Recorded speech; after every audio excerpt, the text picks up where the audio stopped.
Welcome, everyone. Today is April the 16th, 2025, and we are going to look at Chinese Canadian genealogy in a retrospective. I was asked to think about this subject for this afternoon, and so I threw these slides together. This is sponsored by the British Columbia Genealogical Society and Past Presence.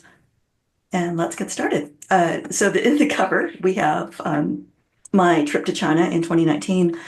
The far left photo is me with five different calligraphic iterations of my surname, from the very oldest style to one that is more artistic. Here, the one in the middle here is the more classic form of my surname, which is Yip, or Ye in Pinyin. In the middle here is a plan of the Toisan #1 Middle School, which my great-grandfather Yip Sang put up apparently 10% of the money to help build. And it was a real watershed moment for me there. On the far right is a photo of the place where I come from, the village and the town. And it is seen from the perspective of where my ancestors are buried. So it's up on a hill, and it's a little bit hard to see, but off in the distance you can see the ocean. That's how close we are in Toisan to the ocean. So that sort of sets us up for a look back. So here's my family in 2023. Here's me and Sean. Just to say, I'm very fortunate to have hundreds of relatives, and therefore, because I have hundreds of relatives, there's more than one person working on our genealogy at one time. I'm kind of the pro in the group, but other people collect oral histories and documents and photos, because keeping track of a family this large is really a group effort. We are beyond proud to have our historic family home be the site of Canada's National Chinese Canadian Museum, which opened on July 1st, 2023, on the centenary of the Chinese Exclusion Act to honor the 100 years of exclusion. Today, my Yip family tree, my personal private work, is over 2,000 people. It says 2,038 here, but actually I have another family I can connect, and that family is 575 people. And as I do this work, and I've been doing this for about 30 years, I realize I've been connecting all the historic families of Canada because there are so few women. When you follow the women's maternal lines as well as the paternal lines, your surname, you begin to see how the network shows and grows. So often in Chinese, just sort of Chinese Canadian history, the way that it's sort of sold to us in Canada is, the Chinese came over on the railroad, they built the railroad. Some say they worked on it. That's not quite true. And that's it. Everyone comes from the railroad. But but the truth is much more nuanced and deeper. And in this timeline, research shows that the first Chinese landed in Nootka Sound in British Columbia. That's the west coast of Canada in 1788. Almost forgotten in our history is that Chinese also were in Canada during the gold rush. Actually, prior to British Columbia joining Confederation in 1872, the gold rush was 1848 to 1898.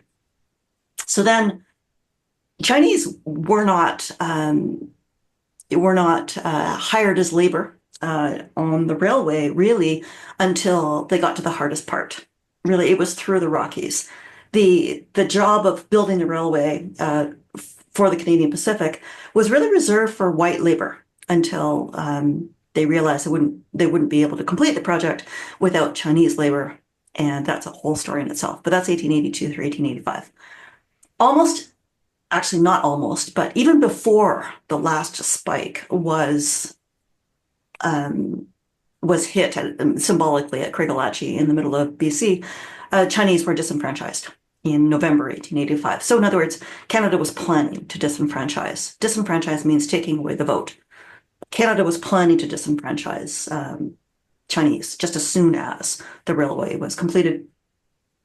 Also, in the same month, it being a hard month for it to be Chinese in Canada, the first iteration of the National Chinese Immigration Act was assented. That means agreed to in Canada.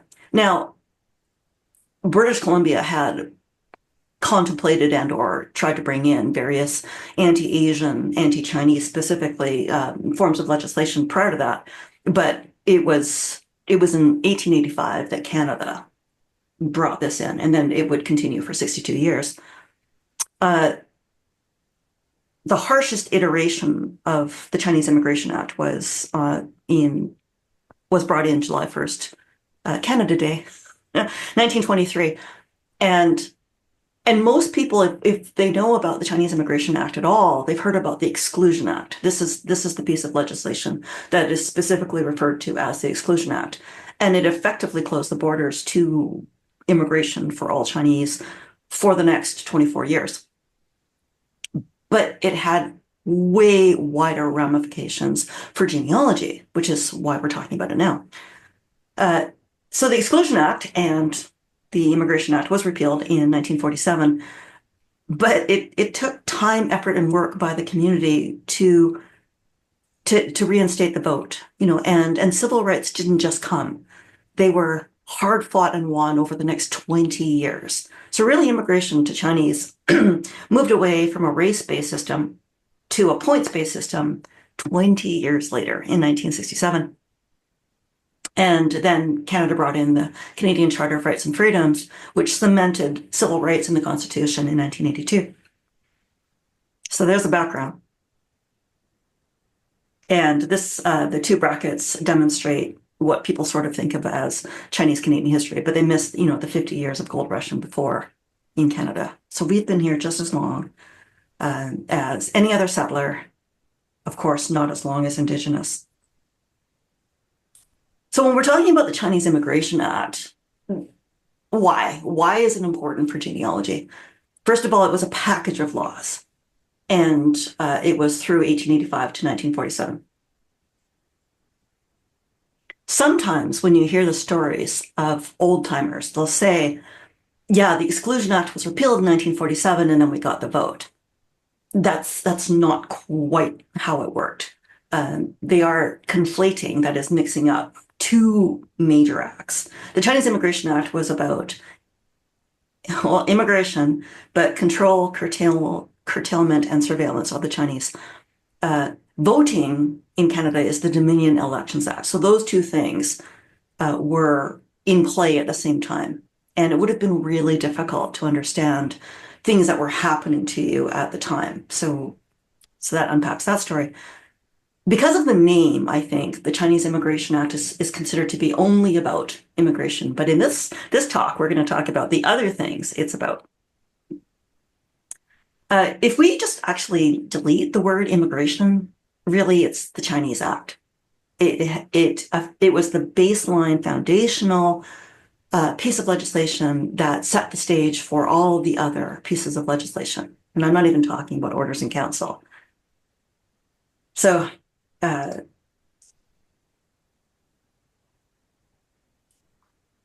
holders of head tax certificates or landing certificates were not considered legal citizens of Canada. Now, that's a whole other different legal argument about citizenry and what that means and how it was applied. It's complicated, but just as a baseline introduction, let's just consider they not considered legal citizens. There were landing certificates or head tax certificates for every Chinese person in the country. Every person by reason of race. That means new immigrants, families of new immigrants, children and grandchildren born in Canada. I'm going to say that one more time. Children and grandchildren born in Canada. In other words, the Chinese Immigration Act stepped on any concept of birthright, civil rights. And the thing is, I'm fourth generation. This happened to my dad. He was a grandchild born in Canada, and Section 18 of the Chinese Immigration Act in 1923 made him forcibly registered under the act. And the card that he carried said, "This certificate does not establish legal status in Canada." He had to carry that card for decades. So, this is personal for me too. So the records and the certificates, because they were government issued, because there was a tight control of Chinese in the country, these are analogous to vital statistics records. They are as good as in their information from a genealogical perspective. They could, for example, include the all-important name, name in English, and the other aliases. They could include the name in Chinese, which would be the trifecta of the names that we need: the name, the alias, and the name in Chinese, the surname in Chinese, at least. Dates and places of birth, travel details, departure information, readmittance information. In other words, every time a person left the country and came back to the country. Applications, reentry, photos. Photos.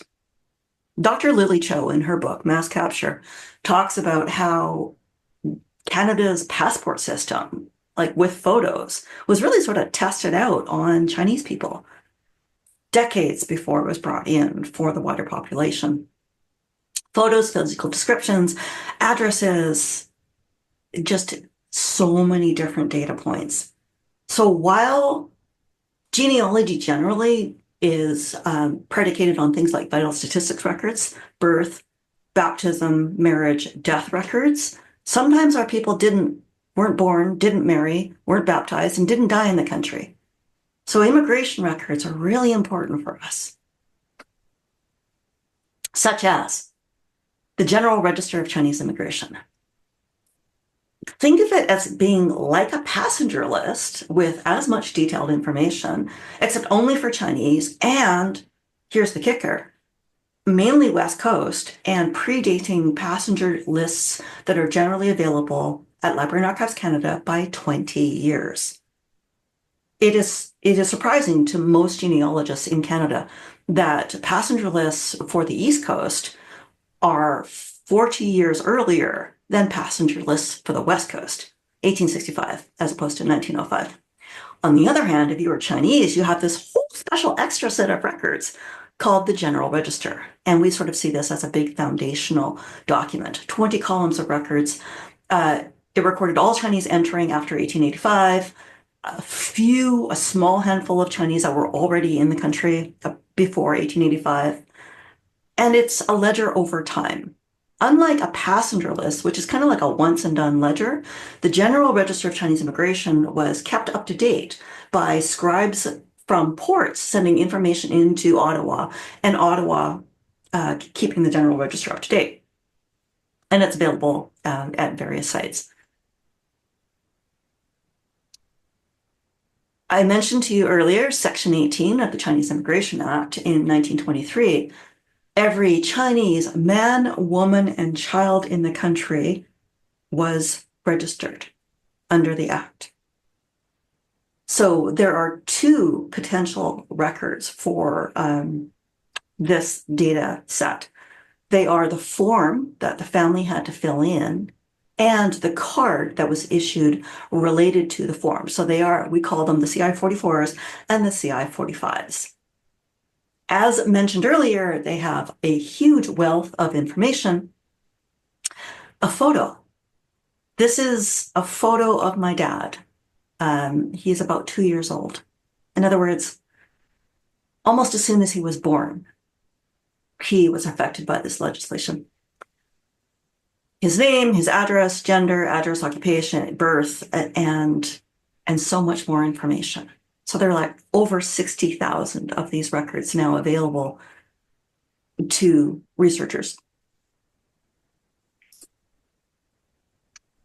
This is a CI-9. I think of them as re-entry permits. And the best way to describe this is Canada didn't actually care if Chinese left the country. They were more than welcome to do so. It's if you wanted to come back to the country. and not be subjected to a head tax, for example, or go through intense border security. And so every single time a Chinese person wished to return to the country from a trip anywhere, we don't mean just China, we mean also crossing the border to the US for a shopping trip or for work, or in this case, Queenie was a soccer player. And so not constantly, but he frequently crossed the border to play soccer for his team. It also has a huge wealth of information, such as similar to CI-44s. And the great thing about these records is that they are a once per visit document. In other words, multiple documents can be acquired by researchers for their person. And some of them were huge travelers. Another is that in this case, we can find the Chinese name. Finding the Chinese name is very difficult sometimes if you only know the English one. So CI9s and other records might hold a clue to what the name is in Chinese. Not everyone, but so those are three types of record sets. However, current research shows there are a lot of different forms. And at this point, I'm going to stop sharing my presentation. I'll give you a second to read over. Actually, I'll read it through. CI1, CI4, CI5, CI9, CI10, 17, 18, 18A, CI20s, 28s, 29s, 30s, 35s, 36s, 40s, 44s, and 45s. That's just my running tally. By no means am I saying this is every one of them, because it's not. All this is a list of the ones I've actually seen. So now I want to show them to you. Okay. Let me just scroll back. So as members of Genealogy for Asian Canadians know, we have been working on Chinese case files ever since we got our hands on the very first one. And while there appear not to be collections of these types of records, I'm not ruling out that they don't exist. Maybe they exist at the National Archives under a different name, something we don't understand or not understand, something we just haven't seen yet. And so I still hold out hope that there is, for example, a CI1 collection. But every single one of these, if you haven't seen them before, I acquired them through going through all of the currently available Chinese case files that our group has been successful in opening. A CI1, for example, is a special report. Actually, let's go view single page of a master of a vessel bringing a Chinese immigrant into Canada. I loved that this one is a blank, and it was included just as a part of someone's case file. But it isn't just the Chinese, right, that were required to bring in all this paperwork, but it was anyone having to do with the transporting of Chinese, such as the masters of vessels. This is the CI1. First, we have the blank, and then we have a special report of, let's see now, the 6th of February, 1920, A.G. Barker of the Princess Charlotte. And there's the listing saying he has a Chinese crew, and there's a passenger. George Wing Zip. Zip. You know, I'm reading this name and I'm wondering if perhaps it isn't George Wing Yip, who is one of my people. Anyway, another rabbit hole. A CI4 is related to a CI5. Let me just show you the whole thing. Maybe a little bit bigger. So all the documents, the CI5, the landing certificates, the CI5 is one of the original head tax certificates.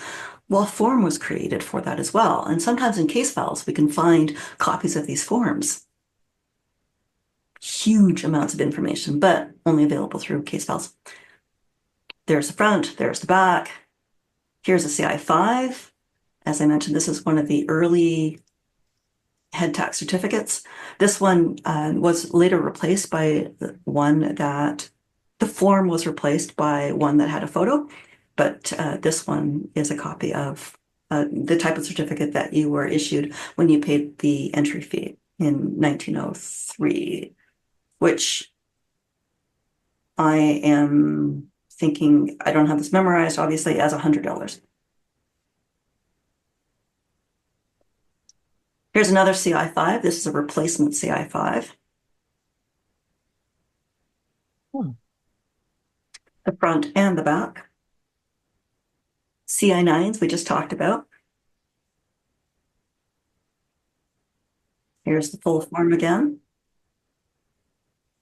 See other collections. CI10s. So this one's really interesting because it was in an American case file for a Canadian person. And yet it was created by the government of Canada. So there's a CI10. This one in particular is for Yip Sang, who went to an expo in 1909 and took his family. And there's the back of it. Aside from everything else, this particular form explained to me why this portrait exists, because I've seen this picture everywhere, but I didn't know why. And the why is that they had to go to a studio to get their pictures taken for this form, and everyone on this in this photo had a certificate issued to them, or rather, they had to get a visa for them to go to the US. Here's a CI-17. We've got a long questionnaire with 25 questions on this form. Sorry, 35 questions. Huge amounts of data. Here's CI-18. This one's very interesting because it has the parents of a person of Chinese origin. Look at all the data. Not only do you have the names in English, but you also have them in Chinese. Names, ages, son's names, wife's name. Is your wife living? Is your father living? Is your mother living? What's her place of residence? You could almost build a tree from this one form alone. Of course, if we found a collection of CI-18s, it would be incredible. So that would be something I would, like honestly, any one of these collections. And then we keep going.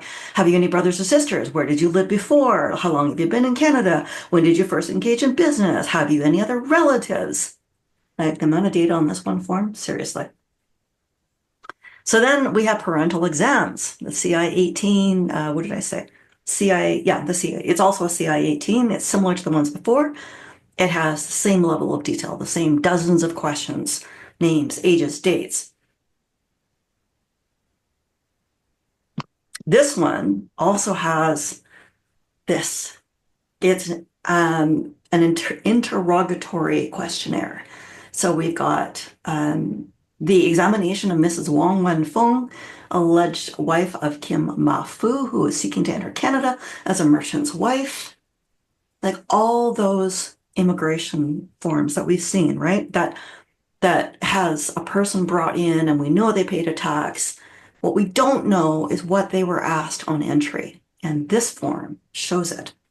What's your full name? Where were you born? What's your husband's name? Where was he born? Where does your husband live? What's his occupation?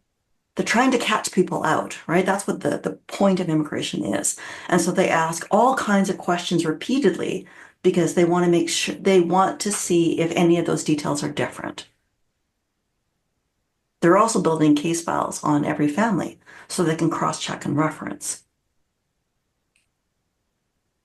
This one goes on and on. Here's the supplementary. How large a village is Hongwo Li? What alley and what house do you live in? Who lives in the second floor? Does she live alone in the house? Wow, seriously. You could find the village with this form. So it keeps going. Yeah, and on and on. So that's the CI-18. Then we've got the CI-18A. Here's another one. It's also, this is corollary to the CI-18, which are the parents of the people. CI-18 is the person coming in, and it has the same questions.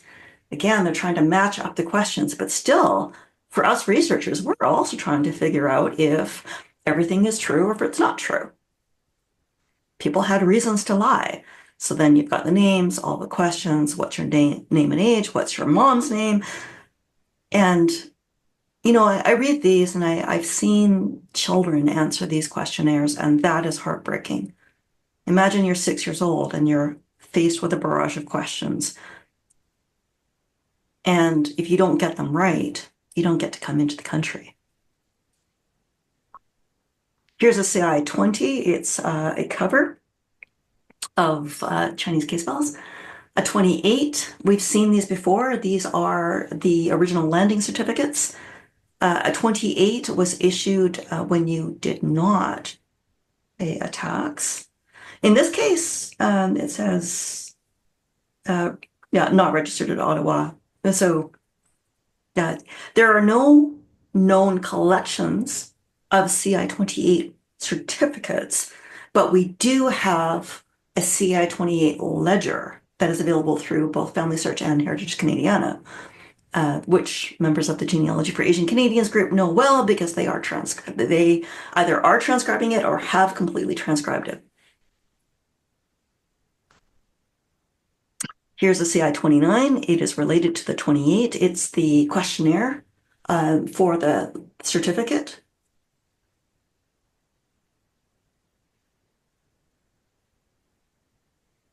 The CI-30. In this case, I wanted to show you the stub. Did you know there was a stub for landing certificates? They were kind of like bonds, if you've ever seen a bond or a strip coupon bond. So you've got the certificate, which is like as valuable as a bond, obviously, and the piece of paper that it was ripped off of.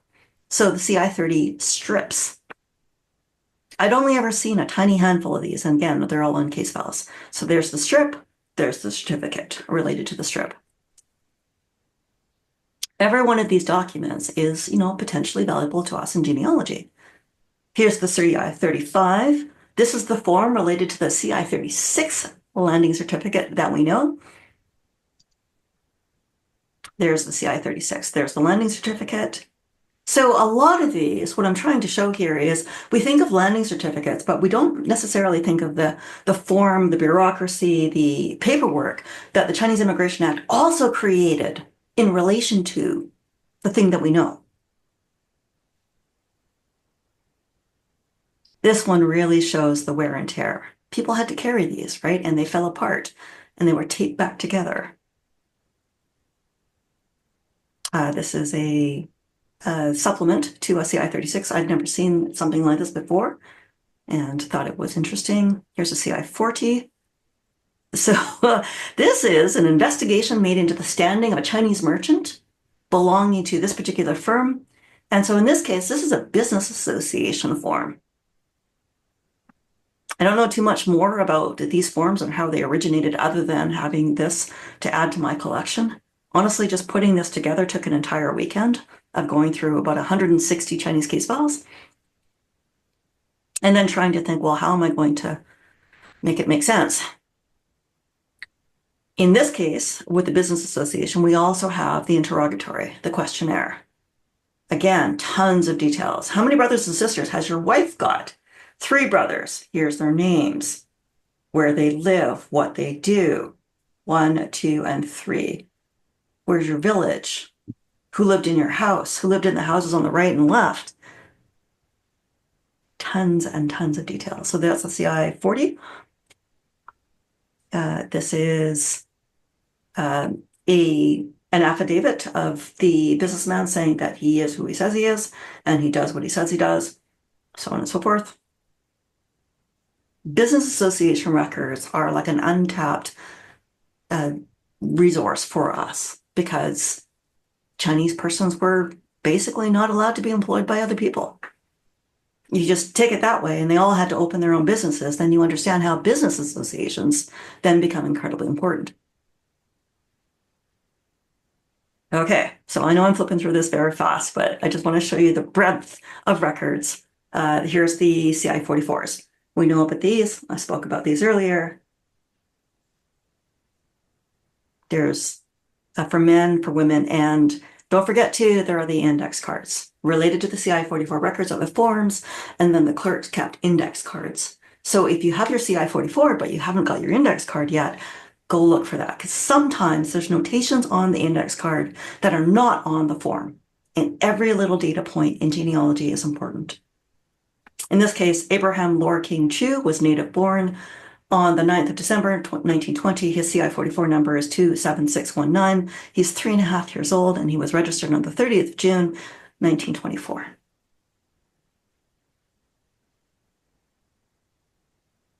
Here's a CI-44 that doesn't have a photo. And the back. Not all the forms of CI-44s have backs. Sometimes it's really important for us to know how the form was registered with the government and what the rules were about that form. And that's what this says. Here's the CI-45. I mentioned before that my dad carried a CI-45. This is what it looks like. It's a small yellow card, had his photo on it, and it says this certificate does not establish legal status in Canada. Issued by the Department of Immigration and Colonization. So, native-born Chinese were controlled by the Department of Immigration and Colonization. That question alone probably sparked my entire genealogical journey. How is it that my dad was subject to this?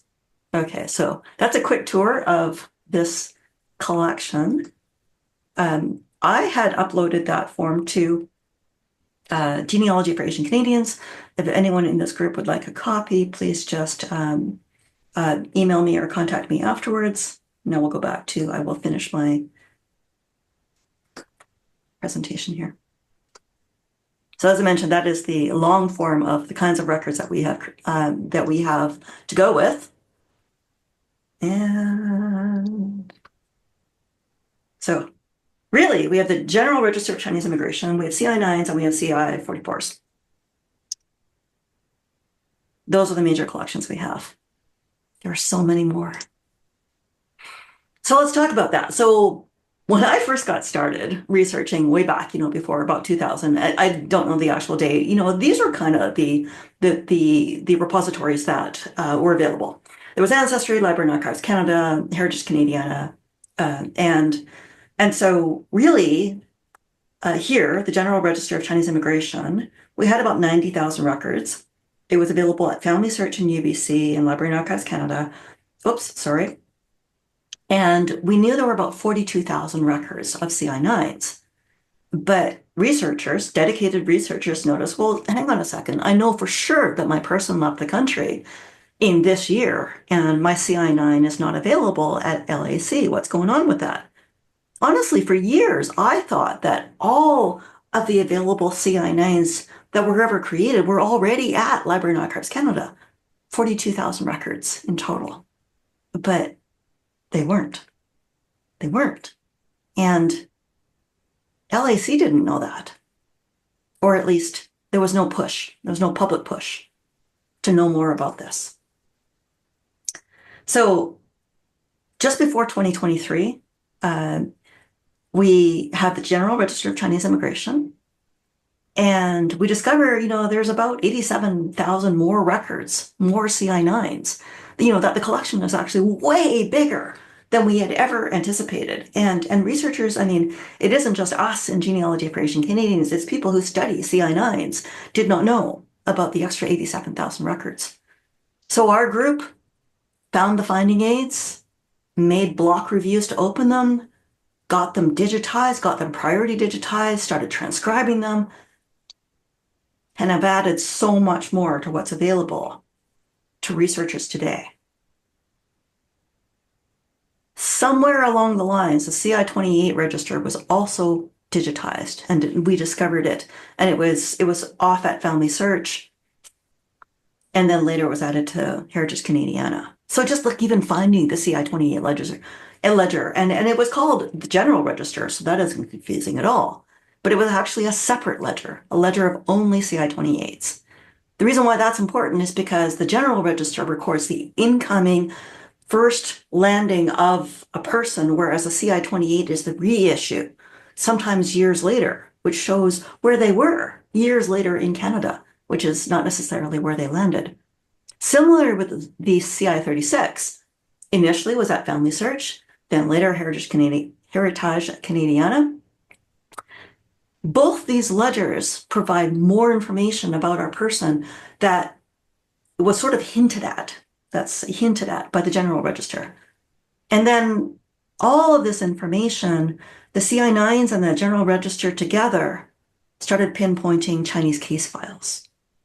Chinese case files are like the bonanza of records that we didn't even know existed before 2000.